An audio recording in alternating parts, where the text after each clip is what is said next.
நீரின்றி அமையாது உலகு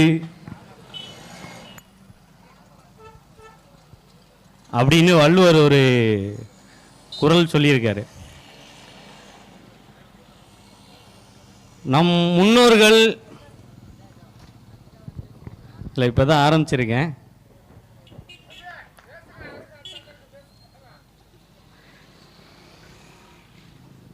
பல்வேறு பெருமைகளை தன்னகத்தே கொண்டதாகவும் நீண்ட நெடிய வரலாற்று தொடர்ச்சியை கொண்ட இனமாகவும் தமிழ் தேசிய இனம் விளங்கிட்டு இருக்கு.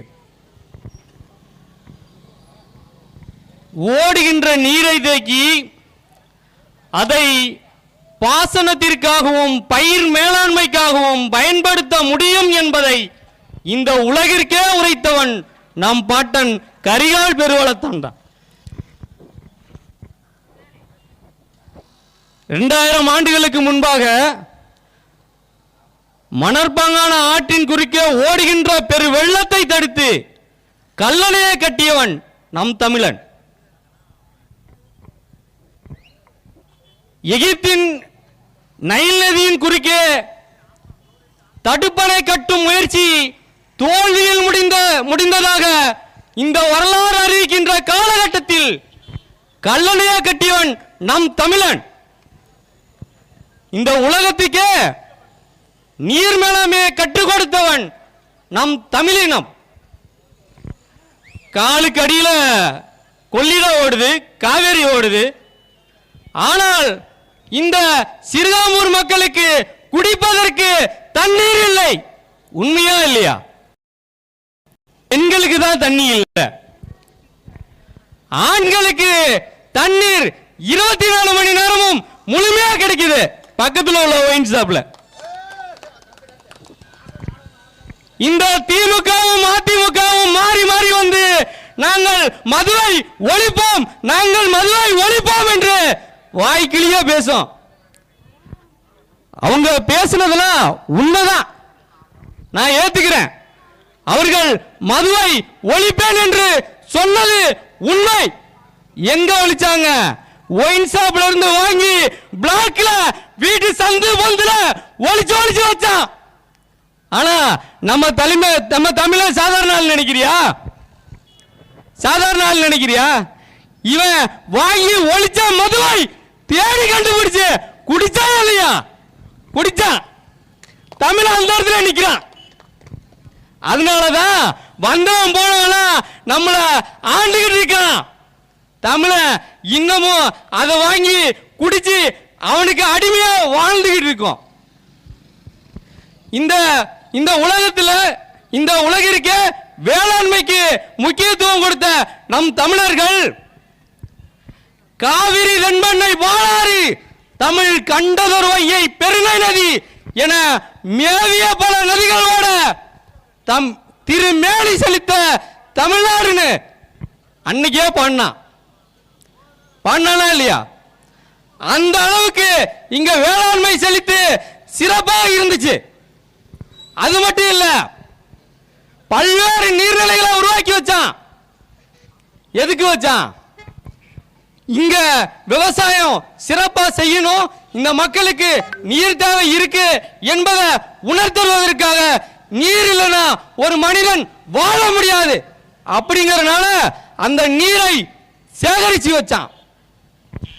ஆனா நாம அந்த நீரை சேகரிக்கிறோமா? யோசிச்சு பாருங்க. பக்கத்தில் உள்ள சோழிங்கநல்லூர், சோழங்கநல்லூர் அது ஏரின்னு சொல்றாங்க. ஆனா அந்த ஏரிக்கு தண்ணி வர பாதைங்கடா. இது வரைக்கும் எவனாவது அதை பத்தி பேசியிருப்பானா?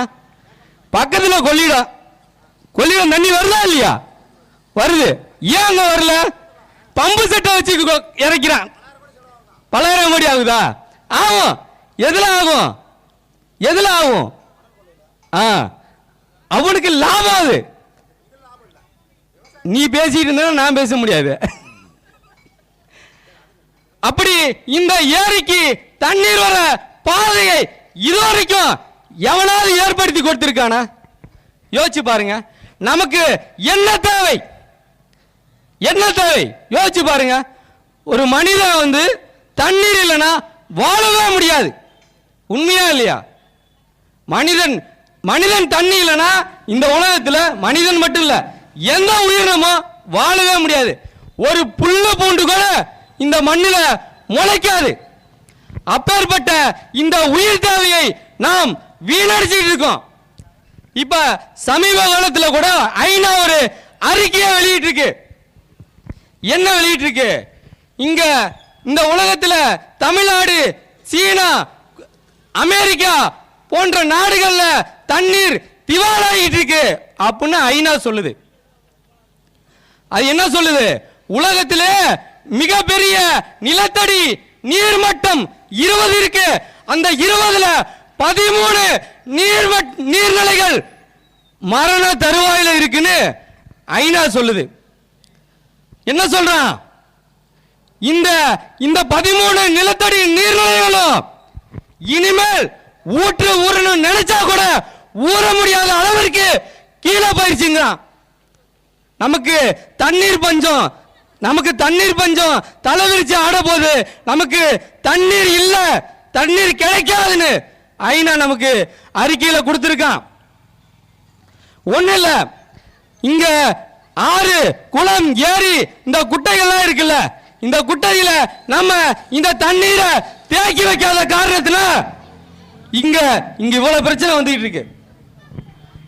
நம்மளோட தண்ணீரோட முக்கியத்துவம் என்னன்னு யாருக்கும் தெரியல. அன்னைக்கு ஆறு, குளம், கம்பா, கரணை, தாங்கல், ஏறுவை, குளம், குட்டைன்னு பல்வேறு நீர்நிலைகளை தமிழன் உருவாக்கி நீர்களை தேக்கி வச்சான். எதற்காக? மக்கள் பயன்பாட்டிற்காக. நீர் இல்லைன்னா இங்க எவனும் வாழ முடியாதுடா அப்படிங்கிறதுக்காக அவன் சிந்திச்சு சேகரிச்சு வச்சான். அதை நம்ம எப்படி பயன்படுத்துறோம்? நீரோட உற்பத்தி, மழை, இந்த பனிப்பாறைகளாக உருகி வர தண்ணீரோட அளவை விட நாம பயன்படுத்தக்கூடிய அளவு அதிகமா இருக்கு. ஆளுக்கு போரை போட்டு எதோ பண்ணி தண்ணியெல்லாம் எடுத்து உறிஞ்சி எடுத்துறோம். அந்த தண்ணி ஊர்ற வேகத்தை விட, நிலத்தடி தண்ணி ஊர்ற வேகத்தை விட நம்ம உறிஞ்சி எடுக்கிற வேகம் அதிகமா இருக்கு. இப்படியே போயிட்டு இருந்துச்சுன்னா அண்ணன் சீமான் சொன்ன மாதிரி இந்த உலகம் அடுத்த ஒரு போற சந்திக்குதுன்னா அது நீருக்காகவும் சோறுக்காகண்டா அப்படின்னு அண்ணன் சொன்னார். அன்னைக்கு அவர் சொல்லும் போது எல்லா பயிலும் சிரிச்சாங்க. ஆனா இன்னைக்கு ஐநா சொல்லுது, நாளைக்கு அது உறுதியா நடக்கும். வேற வழியே இல்லை. தண்ணீரை நாம சேகரிக்கணும். இங்க இலவசம் கொடுக்கிறான். இந்த முன்னாடி எல்லாம் பார்த்தோம்னா ஒவ்வொரு கிராமத்துக்கும் இந்த கம்பளி போர்வை வைப்பான்ல, கம்பளி போர்வா, இது 200, அடுத்து அண்ணே 400, அடுத்து அண்ணே 600 அப்படின்னு ஏழை விடுவார்ல. சார் ஏழை 200 ஏழை விடுவாங்க. அப்படி இல்லாத இங்க உள்ள திமுகவும் அதிமுகவும் இலவசத்தை ஏழை விடுறான். இவன் 2000னா இவன் 2500, இவன் மிக்சி இலவசம்னா அவன் கிரைண்டர் இலவசம். நமக்கு இலவசம் என்ன வேணும்? மிக்சி இலவசமா வேணுமா? கிரைண்டர் இலவசமா வேணுமா? இல்ல பஸ் இலவசமா வேணுமா? நமக்கு என்ன தேவை? இலவசமா நமக்கு என்ன தேவை? நமக்கு சுத்தமான காற்று இலவசமா இருக்கணும். நம்ம குடிக்கக்கூடிய தண்ணீர் இலவசமா இருக்கணும். நாம படிக்கக்கூடிய கல்வி இலவசமா இருக்கணும். நமக்கு பார்க்கக்கூடிய மருத்துவம் இலவசமா இருக்கணும். இத இலவசமா நாம் தமிழர் கட்சி கொடுக்குது, வேற எந்த கட்சி கொடுக்குது? அவன் காசை கொடுத்து ஓட்ட வாங்கி அரசியல் பண்றான். நாங்க அடுத்த தலைமுறை பிள்ளைகள் நல்லா இருக்கணுங்கிறதுக்காக அரசியல் பண்றோம். நீங்க ஒரு தடவை சிந்திச்சு வாக்களிங்க. இதுக்கு முன்னாடி நீங்க காசு வாங்கிட்டு நோட்டு வாங்கிட்டு நீங்க ஓட்டு போட்டிருக்கலாம்.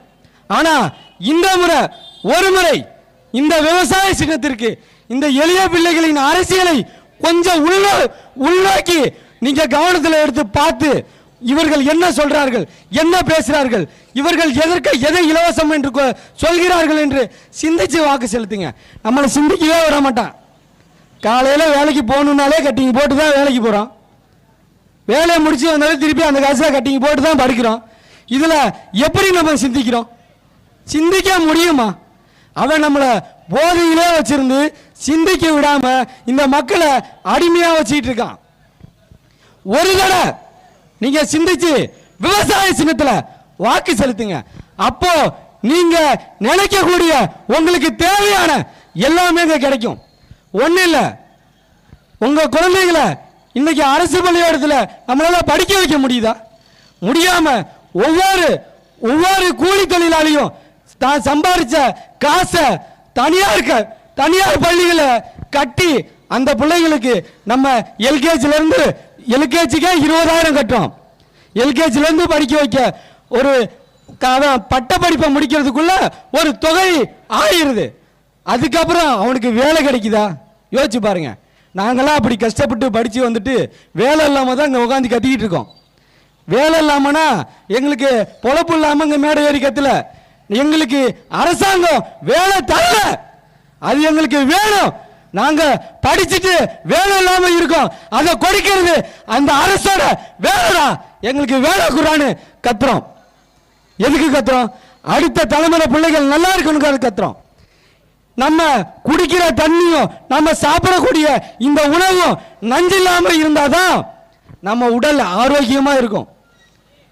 இப்பவே நம்ம 40 வயசுக்குள்ளேயே நம்ம உடல்ல கிட்னி ஃபெயிலுங்கிறான், கல்லீரல் பிரச்சனைங்கிறான், ஏகப்பட்ட பிரச்சனை, ஸ்ட்ரோக் வருது. இதெல்லாம் எப்படி வருது? நீ நல்ல உணவுகளை எடுத்திருந்தீங்கன்னா இந்த பிரச்சனை இல்லாம நம்ம 100 வயசு வரைக்கும் நல்லா வாழலாம். நம்ம எடுக்கக்கூடிய இந்த தண்ணீரும் சுத்தமானதா இல்லை, சாப்பிடக்கூடிய இந்த அரிசி பருப்புகளும் சுத்தமாக இல்லை, ரசாயன உரத்தை போட்டு அது எல்லாத்தையும் நஞ்சாக்கி வச்சிடும். இங்க மாசு பிரச்சனையில சுத்தமான காற்று நம்மளால சுவாசிக்க முடியல. இந்த ஒட்டுமொத்த பிரச்சனையினாலதான் நம்ம விரைவில் பாதிக்கப்படுறோம். இந்த பாதிப்பெல்லாம் இல்லாம இருக்கணும்னா நீங்க இலவசத்தை வாங்கி ஓட்டு போடாம இங்க இலவசமா நாங்க கொடுக்கிறத கேட்டுட்டு நீங்க விவசாய சின்னத்துல அக்கா தேன்மொழி அவர்களுக்கு விவசாய சின்னத்துல வாக்கு செலுத்தி வெற்றி பெற வச்சா நம்ம நிம்மதியாகவும் நோய் இல்லாமல் வாழலாம் என்று கூறி விடைபெறுகிறேன். நன்றி, வணக்கம். நாம் தமிழர்.